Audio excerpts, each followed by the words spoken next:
সম্মানিত উপস্থিতি, আলোচনার প্রারম্ভেই শুকরিয়া আদায় করি মহান রব্বুল আলামিনের, যিনি আপনাকে আমাকে আজকের এই দ্বীনি বৈঠকের জন্য কবুল করেছেন।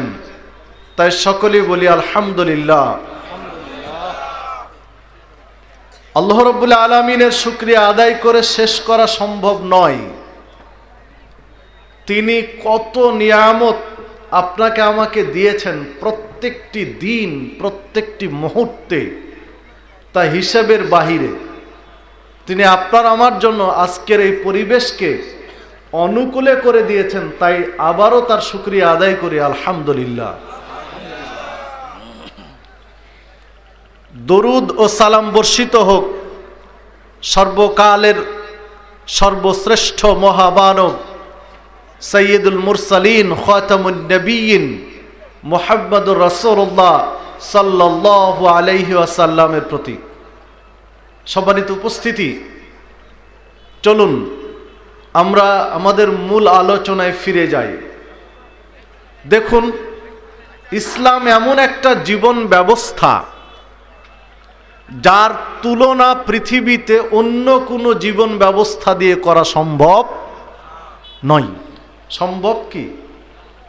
ইসলামী জীবন ব্যবস্থা সরাসরি আল্লাহর পক্ষ থেকে নাজিলকৃত। ইসলামী জীবন ব্যবস্থা এটা কি কোনো মানুষের মগজ থেকে এসেছে? এমনকি মুহাম্মদুর রাসূলুল্লাহ সাল্লাল্লাহু আলাইহি ওয়াসাল্লামের চিন্তার ফসল কি ইসলাম? রাসূলুল্লাহ সাল্লাল্লাহু আলাইহি ওয়াসাল্লামের মাথা থেকে যা এসেছে সেটা কি ইসলাম? এটা সরাসরি আল্লাহর পক্ষ থেকে। শরীয়তের কোনো বিধান মুহাম্মদুর রাসূলুল্লাহ সাল্লাল্লাহু আলাইহি ওয়াসাল্লাম মন গড়া বলেননি। বলেছেন কি? হয় প্রত্যক্ষ না হয় পরোক্ষ, ডাইরেক্ট না হয় ইনডাইরেক্ট, আল্লাহর পক্ষ থেকে নির্দেশ পেয়ে অনুমোদন পাওয়ার পরেই তিনি সেটি ইসলাম হিসাবে প্রচার করেছেন। সূরা হাক্কা 43, 44, 45 এবং 46 নম্বর আয়াত আল্লাহ রাব্বুল আলামিন উল্লেখ করেছেন, তানজিলুম মির রাব্বিল আলামিন ওয়ালাউ তাকাওয়ালা আলাইনা বা'দাল আকাওয়িল লাআখাযনা মিনহু বিল ইয়ামিন সুম্মা লাকাতানা মিনহুল ওয়াতিন। আল্লাহ রাব্বুল আলামিন বলছেন, তানজিলুম মির রাব্বিল আলামিন, এই শরীয়ত, এই কিতাব, এই গ্রন্থ, এই পথ নির্দেশিকা তানজিলুম মির রাব্বিল আলামিন, মহান রব্বুল আলামিনের পক্ষ থেকে নাজিলকৃত। ইসলামী শরীয়তের যে বিধান, এটা সরাসরি আল্লাহর পক্ষ থেকে নাজিলকৃত। আল্লাহ নাজিল করেছেন।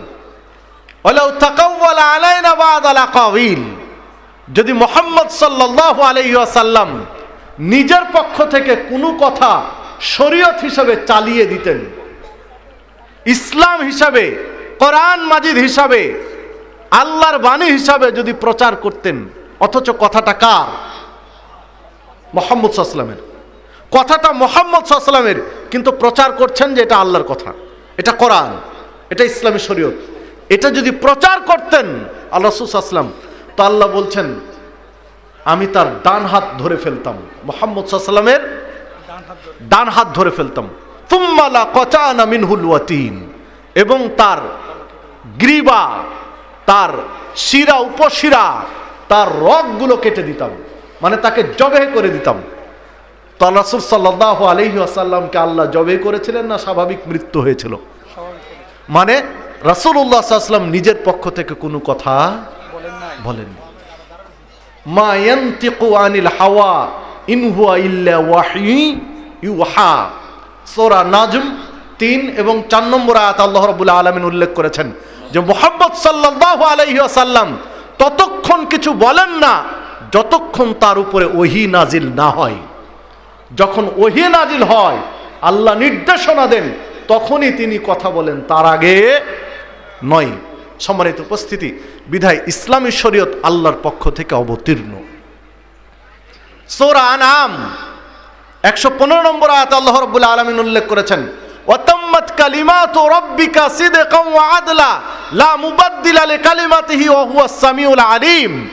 আপনার প্রভুর এই কালিমা, আপনার প্রভুর এই বাক্য, আপনার প্রভুর এই শরীয়ত তাম্মাত পরিপূর্ণ, কি দিয়ে পরিপূর্ণ? সিদকান ওয়া আদলা, সততা দিয়ে, কল্যাণ দিয়ে, ন্যায় নিষ্ঠা দিয়ে। লা মুবাদদিলা লিকালিমাতিহি, পৃথিবীর কারো সাধ্য নেই যে কালিমাকে চেঞ্জ করতে পারে, শরীয়তকে পরিবর্তন, পরিমার্জন, যোজন বিয়োজন, সংশোধন করার অধিকার কারো নেই। ওয়াহুয়াস সামিউল আলিম, তিনি সর্বশ্রোতা এবং তিনি সর্বজ্ঞ। দেখুন আল্লাহ রাব্বুল আলামিন সূরা আলে ইমরান 19 নম্বর আয়াতে বলছেন, ইন্নাদ-দীনা ইনদাল্লাহিল ইসলাম, আল্লাহর নিকটে একমাত্র মনোনীত জীবন ব্যবস্থার নাম হলো ইসলাম। ইসলাম আল্লাহর নিকটে মনোনীত জীবন ব্যবস্থা।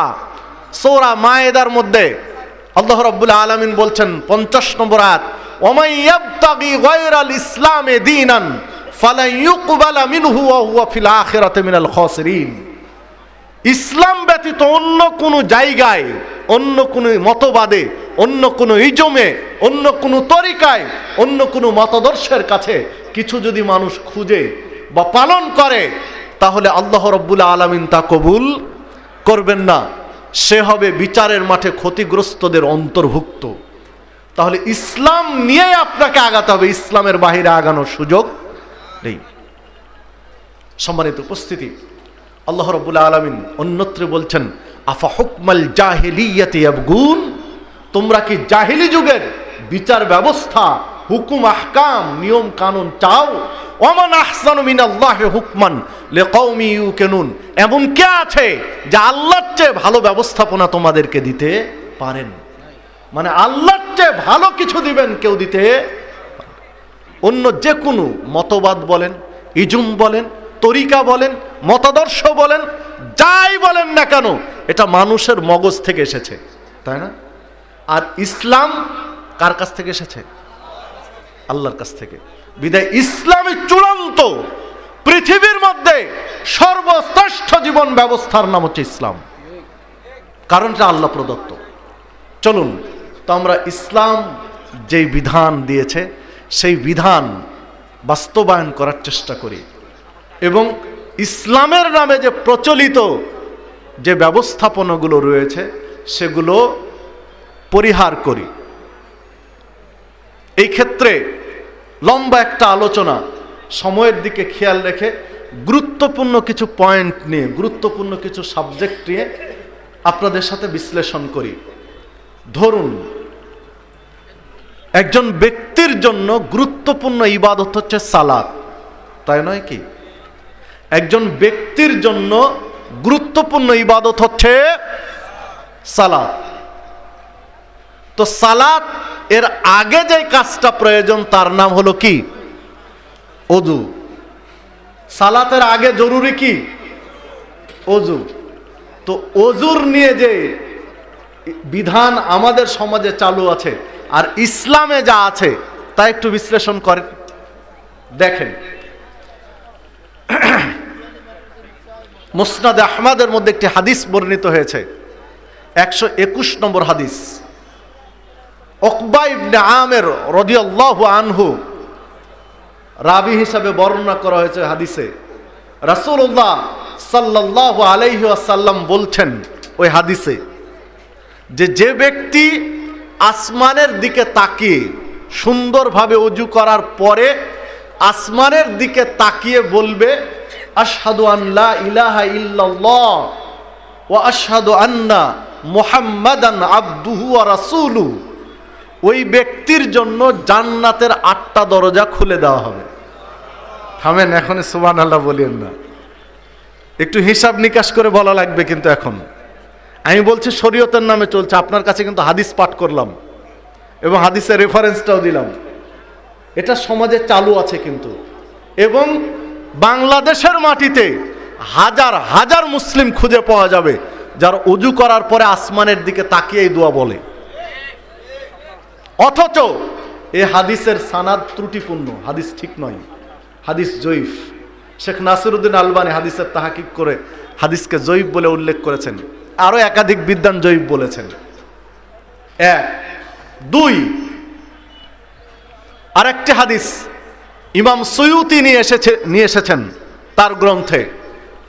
সেইখানে বলা হচ্ছে যে কোনো ব্যক্তি যদি ওযু করার পরে সূরা কদর একবার পাঠ করে, সূরা কদর চিনেন তো, ইন্না আনজালনাহু ফি লাইলাতিল কদর, সূরা কদর যদি ওযু করার পরে কেউ একবার তেলাওয়াত করে তাহলে ওই ব্যক্তি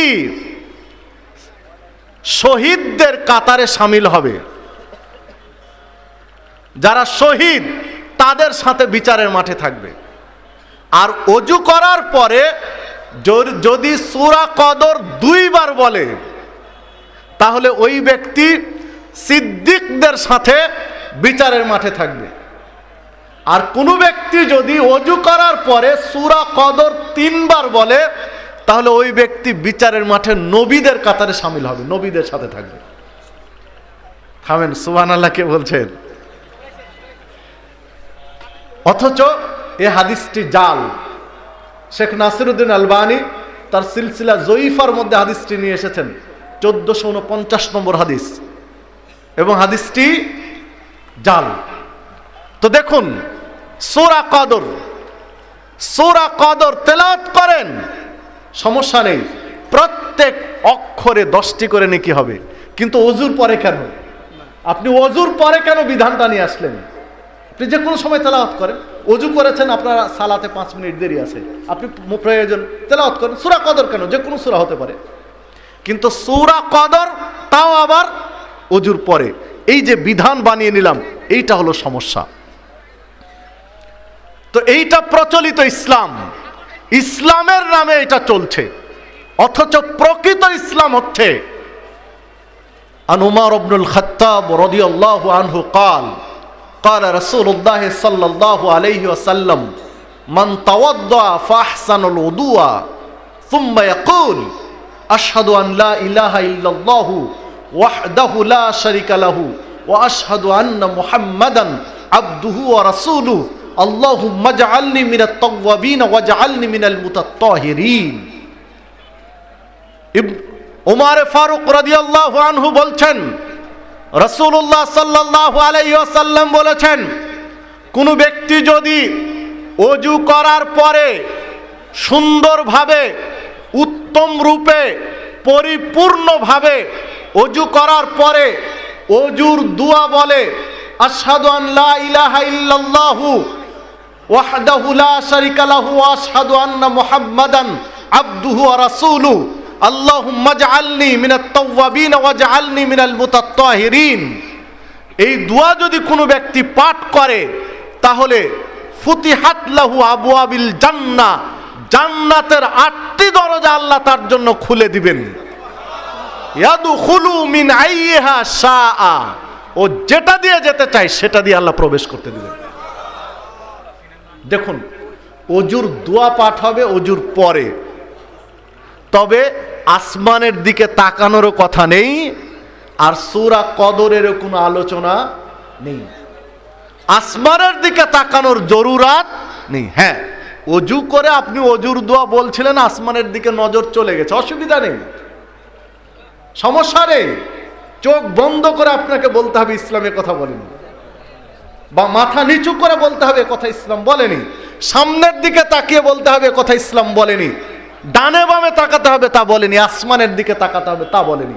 স্বাভাবিক সূরাতে, স্বাভাবিক অবস্থায় মানুষ ওযু করে ওযুর দোয়া বলবে, জান্নাতের 8টা দরজা আল্লাহ খুলে দিবেন ইনশাআল্লাহ। এটা হলো প্রকৃত ইসলাম। দেখুন, ওযুর সাথে আরো কিছু বিষয় সংশ্লিষ্ট রয়েছে, ওযুর সাথে আরো কিছু বিষয় সম্পর্ক রয়েছে। যেমন রাসূলুল্লাহ সাল্লাল্লাহু আলাইহি ওয়াসাল্লামের নামে ওযুর সাথে সম্পর্ক রেখে বিষয়গুলোকে বলা হয়েছে। যেমন ওযুতে ঘাড় মাসাহা করা, ফজিলত আছে না ঘাড় মাসাহা করার বলা? অথচ ঘাড় মাসাহা করার হাদিস সহিহ নয়। অজুতে ঘাড় মাসাহা করার হাদিস ঠিক নয়। অজুতে ঘাড় মাসাহা করা যাবে না, অথচ অজুতে ঘাড় মাসাহা আমরা করি, অনেকেই করি, কিন্তু অজুতে ঘাড় মাসাহার জরুরত নেই বা প্রয়োজন নেই, অপ্রয়োজনীয়, সুন্নাহ পরিপন্থী। আবার দেখুন, অজুর সাথে কথা রয়েছে, ইসলামের নাম দিয়ে কিন্তু মানুষ বলে যে অজুর সময় কথা বলা যায় না। কেউ যদি অজুর সময় একটা কথা বলে, তাহলে তার মাথার উপরে 4 জন ফেরেশতা রুমালের 4 কোণা ধরে আছে, রুমালের 4 কোণা 4 জন ফেরেশতা ধরে আছে। একটা কথা বললো মানে 1 কোণা ছেড়ে দিল, আর এক কথা বললে আর 1 কোণা ছেড়ে দেওয়া হবে, 3 নম্বর কথা বলে 3 কোণা ছেড়ে দেওয়া হবে, 4 নম্বর কথা বলে 4র্থ কোণা ছেড়ে দেওয়া হবে। মানে আপনার রুমাল পড়ে গেল। আর 5 নম্বর কথা যদি কেউ বলে, তখন কি ছাড়বে? 4 কোণাতে 4টা শেষ, এখন 5টা কথা বলে তখন কি ছাড়বে? ছাড়া তো হয়ে গেছে। সম্মানিত উপস্থিতি, এগুলো বানাওয়ার তথ্যহীন, যার কোনো ভিত্তি নেই, অথচ ইসলামের নামে চলছে। অজুর সময় আপনি অপ্রয়োজনীয় কথা বলবেন, বক বক করবেন, এটা প্রয়োজন নেই। বিনা প্রয়োজন আপনি কথা বলতে যাবেন কেন? অজুর সময় একটা ইবাদত, অজু একটা ইবাদত নয়? অজুর সাথে নেকি সম্পৃক্ত না? অজু একটা আমল তো। সহিহ মুসলিমের হাদিস, যখন কেউ অজু করে তখন অজুর সাথে সাথে এই আঙ্গুলের ফাঁকগুলো দিয়ে গুনাহগুলো ঝরে পড়ে যায়, এমনকি নখের নিচ থেকেও গুনাহগুলো ঝরে যায় অজু করার সময়। এরপরে চুল থেকে পানি বেয়ে যে ফোঁটা ফোঁটা পানি পড়ে, বা শরীরের অঙ্গুর থেকে যে পানিগুলো গড়িয়ে পড়ে, প্রত্যেক পানি গড়ানোর সাথে গুনাহগুলো ঝরে যায়। তো একটা ইবাদতে আপনি অযথা অহেতুক কথা বলবেন কেন? হ্যাঁ, আপনার প্রয়োজন আছে, আপনি কথা বলেন। অজু করছেন, এখন সাবমার্সিবল পাম্পটা ছাড়া আছে, মেশিন চলছে, পানি পড়ে যাচ্ছে, অজু করা অবস্থায় বলেন একজন বাচ্চাকে, বাবা যাও তো মেশিনটা বন্ধ করে দাও, কারণ পানি অপচয় হচ্ছে। জরুরত আছে, আপনি বলেন, সমস্যা নেই। এর জন্য ফেরেশতা কোণা ছেড়ে চলে যাবে না, এটা ভুল, এটা প্রয়োজন নেই, যেগুলো ইসলামের নামে চলছে।